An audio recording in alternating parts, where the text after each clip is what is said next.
Bueno, pues el punto de equilibrio es una herramienta administrativa que tienen disponibles los diferentes administradores, la gente que trabaja de alguna manera también con negocios en el ámbito de la asesoría y que les permite a los emprendedores, a los empresarios y a las personas que tienen en mente llevar a cabo alguna inversión, pues les permite hacer una planeación adecuada a efecto de que conozcan ciertos puntos que son particularmente importantes.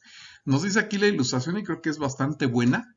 El punto de equilibrio te ayuda a determinar cuánto debes de vender en unidades físicas o en unidades monetarias para mantener el equilibrio que debe de existir entre los ingresos que se obtienen por la venta de productos o la prestación de algún servicio y los gastos o la inversión que tenemos que hacer en los diferentes insumos de la empresa, pues para poder ofrecer el servicio, ¿sí?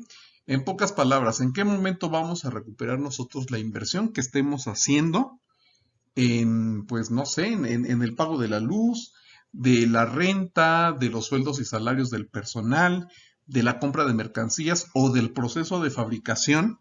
Precisamente todos estos gastos que suman y suman y suman muchas erogaciones que evidentemente se tienen que recuperar por la vía de las ventas. ¿Sí? Entonces, este importante e interesante modelo me define el número de unidades que necesito yo producir, que necesito fabricar, precisamente para poder recuperar mi inversión. Muy bien. Ahora, ¿cuáles son los supuestos de este modelo? Justamente lo estamos viendo aquí. Ya vimos que los costos se refiere básicamente a todas las salidas de dinero que en la empresa se tienen que gastar precisamente para poder pues llevar a cabo la operación del negocio. Entonces aquí se hace una separación en cuanto a costos fijos y costos variables. Los costos fijos, como lo estamos viendo en pantalla, permanecen constantes y son independientes al volumen de producción. Es decir, no guardan ningún tipo de relación al mismo. Eso quiere decir que, por ejemplo, gastos como la renta o como, por ejemplo, pudiera ser también el Internet, el consumo de Internet, bueno, pues son gastos que tenemos que hacer mes a mes en la empresa o en la fábrica y que independientemente de que si estamos aprovechando el 100% del local comercial y desquitando nuestra renta, o si no abrimos ningún solo día derivado de una huelga o de algunas vacaciones o alguna situación que implique que tengamos que cerrar el negocio, no importa, porque el pago de la renta pues se lo tenemos que depositar directamente a el dueño del local, independientemente de que si lo aprovechamos o no. Pasa lo mismo con el Internet. A veces estamos pagando servicios de Internet o estamos pagando el servicio, por ejemplo, de las licencias que contratamos de Office o de algún otro software pues, para trabajar, para llevar a cabo nuestras labores administrativas y pues a veces ni los utilizamos. Eso se convierte en un costo fijo y precisamente tenemos que tener mucho cuidado de que estos costos fijos de alguna manera pues sean aprovechados al 100%, porque si no de otra manera pues van a ser gastos completamente estériles que pues no van a tener ningún beneficio para la empresa. Por otra parte hablamos de los costos variables, son aquellos que sí guardan una relación directa con el volumen de producción. Y eso quiere decir ni más ni menos que entre más produzco, más gasto. Un ejemplo de eso podría ser la materia prima. Evidentemente, si yo fabrico, por ejemplo, pasteles y un pastel se lleva, no sé, 250 gramos de harina y 150 gramos de azúcar, bueno, pues si voy a producir un pastel me voy a gastar esas cantidades. Si voy a producir 10 pasteles me voy a gastar 10 veces esa materia prima. Si produzco 15 pasteles o 150 o 10,000, lo único que tengo que hacer para conocer el costo variable es multiplicar precisamente el importe unitario, el consumo unitario de materias primas, de colorantes, de mano de obra. A lo mejor si es que estoy pagándole a un cocinero por hora, bueno, pues a ver, tengo que multiplicar el número de horas que estoy utilizando de ese servicio precisamente para conocer el costo variable, ¿sí? Y bueno, pues una vez que he identificado los costos fijos y variables, lo que tengo que hacer es determinar o aplicar en primera instancia más bien esta formulita que me dice que el punto de equilibrio en unidades físicas es igual a los costos fijos del periodo dividido por la diferencia, o sea, la resta que hay entre el precio de venta unitario del artículo y los costos variables unitarios del artículo, lo que se conoce también como margen de contribución. Aquí vemos cuál es el comportamiento gráfico de los costos fijos. Vemos que independientemente del volumen de producción, si se fabrican 0 unidades, 30, 90, 150, 270 o 300 unidades, el importe de los costos fijos se mantiene inalterable. En el ejemplo que vemos nosotros son 40,000 pesos, pensando en que sea la renta del local, en que sea también, por ejemplo, a lo mejor la renta de alguna maquinaria, el sueldo de, ¿qué les gusta? El sueldo del personal administrativo, que independientemente de lo que haga o no haga en su jornada laboral, pues le tengo que pagar un sueldo fijo, un sueldo base. Bueno, pues esos 40,000 pesos se van a mantener completamente estables con el paso del tiempo, ¿sí? Esta es la gráfica de mis costos fijos. Luego tenemos los costos variables. Los costos variables que, como bien comentábamos hace unos minutos, bueno, pues guardan una relación directamente proporcional con el volumen de producción. De tal manera que si yo no produzco nada, pues el costo variable es 0. Si produzco 30, el costo variable en este ejemplo son aproximadamente 5,000 pesos. Si produzco 90 unidades, va a ser, pues obviamente, 3 veces esos 5,000, es decir, un importe muy cercano a los 15,000 pesos, y así sucesivamente. O sea que a mayor producción, va a ser también un mayor costo variable. Ahora, si yo comparo en un solo gráfico los costos fijos y los costos variables, obtengo esta función, en donde evidentemente los costos totales parten de la línea de los costos fijos, porque en una empresa, aunque yo no tenga costos variables porque a lo mejor no produje durante ese mes ni un solo artículo, ni un solo producto, no importa porque tengo que pagar la renta, tengo que pagar los sueldos fijos, tengo que pagar las licencias de internet, el pago y el consumo de la telefonía y demás. Entonces, el costo total mínimo es 40,000 pesos y de ahí para adelante, ¿no? Si produzco un artículo van a ser los 40,000 pesos más los costos variables de producir un artículo o los costos variables de producir 10, 50, 100 o 1000 artículos, ¿sí? Ese es el comportamiento que van a tener los costos totales. Y por último, vean, aquí esta es la gráfica por excelencia que ilustra el modelo del punto de equilibrio, porque yo lo que voy a hacer es graficar por una parte en color verde, es la recta que estamos viendo que surge justamente a partir de los 2,300 pesos. Esta línea recta verde es la de los costos totales, como ya lo explicamos hace rato, ¿no? Y parte justamente de la línea de los costos fijos, ¿sí? Produzca o no produzca, tengo que erogar mensualmente 2,360 pesotes cada periodo. Y por otra parte, voy a graficar en el mismo plano cartesiano los ingresos por ventas. Esos ingresos por ventas, ¿cómo se determinan? Pues muy fácil.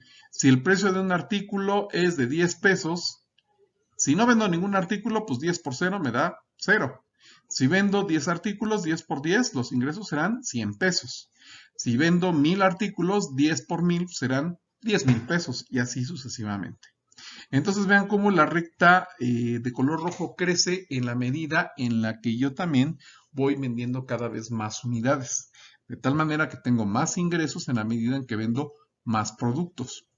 Ahora bien, el objetivo de este modelo del punto de equilibrio es que yo pueda establecer el punto en donde los ingresos, es decir, la línea roja, intersecta la línea verde de los costos.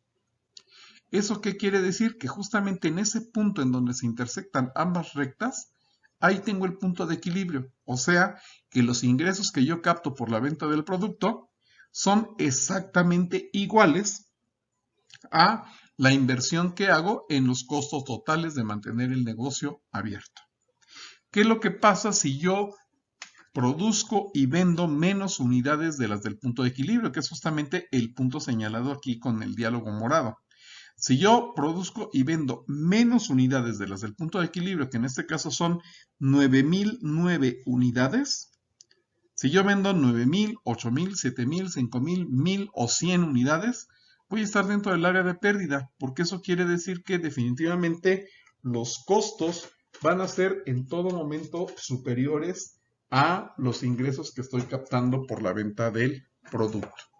Si por el contrario logro vender el número de unidades determinadas en el punto de equilibrio, entonces ahí lo que voy a tener es una recuperación de mi inversión.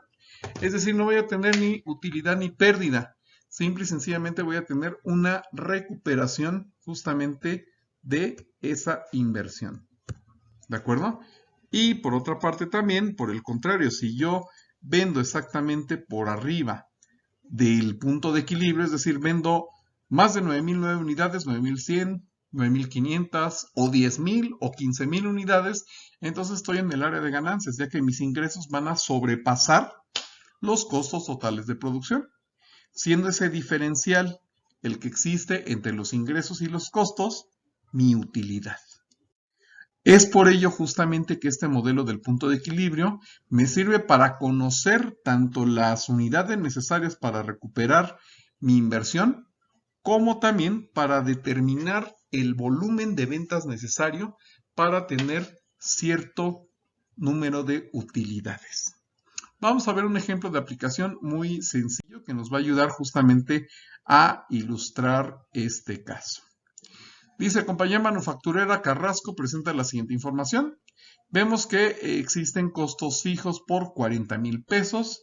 El precio de venta de sus artículos es de 400 y el costo de venta unitario por 150 pesos. La fórmula que habíamos visto hace rato me dice que el punto de equilibrio en unidades físicas se obtiene al dividir los costos fijos, o sea, 40,000, entre la contribución marginal, o sea, el precio de venta, menos el costo variable, o sea, 400 menos 150. Hasta ahí lo único que he hecho es únicamente sustituir valores. De tal manera que al realizar operaciones me doy cuenta que el punto de equilibrio asciende a 160 unidades. ¿Eso qué quiere decir? Bueno, pues quiere decir que necesito producir y vender ese número de unidades justamente para poder recuperar mi inversión. Es decir, los ingresos en ese punto van a ser exactamente iguales a mis costos. No voy a tener ninguna utilidad, pero tampoco voy a perder dinero. Vamos a ver aquí otro ejemplo. Compañía manufacturera Carrasco otra vez nos va a presentar esta información. Costos fijos por 40,000 pesos.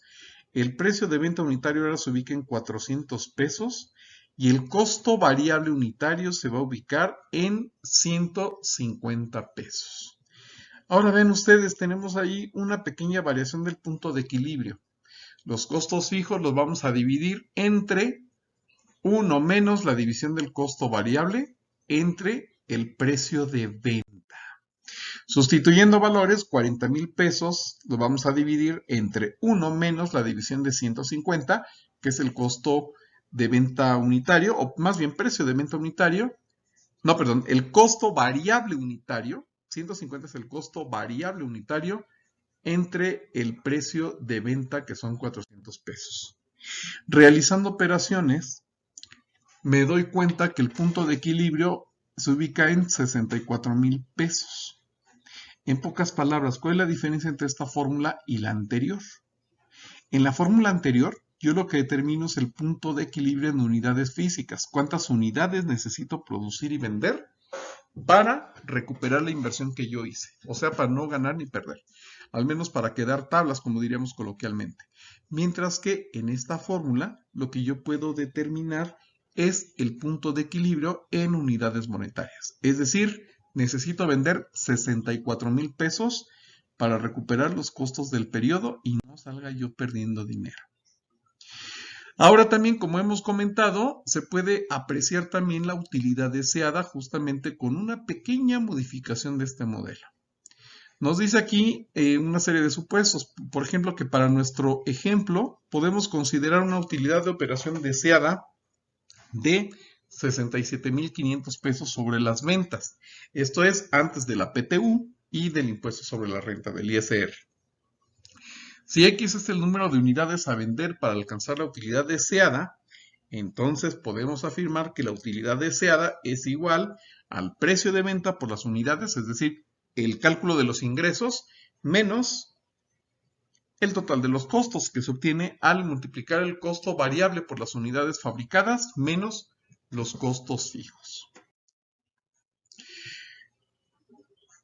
Retomando ese ejemplo que habíamos planteado, si X es el número de unidades a vender para alcanzar la utilidad deseada, entonces 67,500 pesos, que es la utilidad deseada para nosotros, es igual al precio de venta, que son 400, multiplicado por el número X de unidades que tenemos que fabricar, menos el costo variable de 150 multiplicado por ese mismo número de unidades X a producir, menos los 40,000 pesos de los costos fijos. Ahí podemos ir nosotros realizando operaciones. De entrada, 67,500 es igual a 400X menos 150, 250X menos 40,000. Despejando valores, es decir, transponiendo los 40,000 pesos con signo negativo del otro lado del signo de igual, con signo positivo, 67,500 más 40,000 me da 107,500. Después, 250X, lo que tengo que hacer es transponer el 250, que funge como multiplicador, como factor, pasa como divisor, y eso me queda que el número de unidades que necesito producir y vender para obtener dicha utilidad se obtiene al dividir 107,500 pesos entre 250. De tal manera que podemos determinar que necesito producir y vender 430 unidades que serán vendidas a 400 pesos cada una, con lo cual podré recuperar la inversión efectuada en esos costos erogados y también tendré una utilidad después de esos costos de 67,500 pesos, que es justamente lo que habíamos planteado. Vamos a comprobarlo. Las ventas totales son 430 aparatos. ¿A cómo? A 400 pesos. El resultado son 172,000 pesos, menos los costos variables de producción, multiplicando también el costo variable por esos mismos 430 aparatos, nos da una contribución marginal, o sea, una diferencia de 107,500 pesos. Restándole los costos fijos de producción, que es una constante de 40,000 pesos, nos da la utilidad de operación que habíamos determinado de 67,500 pesos, que es justamente lo que teníamos hace ratito considerado. Es por ello que justamente este modelo de costo, volumen, utilidad es muy, pero muy importante para los administradores de la empresa y en sí para toda la gente encargada de llevar a cabo las funciones de planeación de costos, planeación de ingresos y consecuentemente de las utilidades, porque nos permite tomar decisiones respecto a cuáles van a ser los impactos que tiene el volumen de ventas, los precios de ventas y cualquier cambio que pueda llegar a registrarse en los costos en cuanto a la recuperación de la inversión y en cuanto a las utilidades esperadas. Sí, definitivamente sabemos que esas condiciones de ese nivel de utilidad esperado se va a cumplir si no incrementan los costos variables o los costos fijos, o si el precio de ventas también se mantiene inalterable. Pero ¿qué es lo que pasa si, por ejemplo, el precio de venta aumenta? Bueno, pues si el precio de ventas aumenta y los costos se mantienen estables, probablemente necesitaremos vender menos unidades para poder alcanzar el punto de equilibrio. O inclusive si vendemos las mismas unidades que habíamos determinado antes del punto de equilibrio, probablemente entonces lo que vamos a generar es un mayor volumen de utilidades. Sin embargo, si tenemos considerado el mismo precio de venta original, pero vemos que los costos variables o los costos fijos, o ambos inclusive, se incrementan, bueno, pues entonces corremos el grave riesgo de que pues el punto de equilibrio también sufra una modificación y entonces tenga yo que producir y vender más artículos para poder sufragar ese incremento que hubo en los costos y consecuentemente pues tendré que esperar más tiempo hasta que pueda yo recuperar mi inversión. O de plano tendré que analizar si es pertinente, dado ese incremento en los costos, pues tener también yo que incrementar el volumen, el precio de venta, perdón, justamente para poder hacer frente a esos incrementos en costos y pues que mi planeación no se vea alterada. Como se pueden dar cuenta, ese tipo de análisis es muy, pero muy importante y sobre todo le puede ayudar al administrador, al maestro en administración o en finanzas también justamente a hacer una planeación estratégica adecuada en lo que se refiere al control de costos y a la fijación de precios de venta también.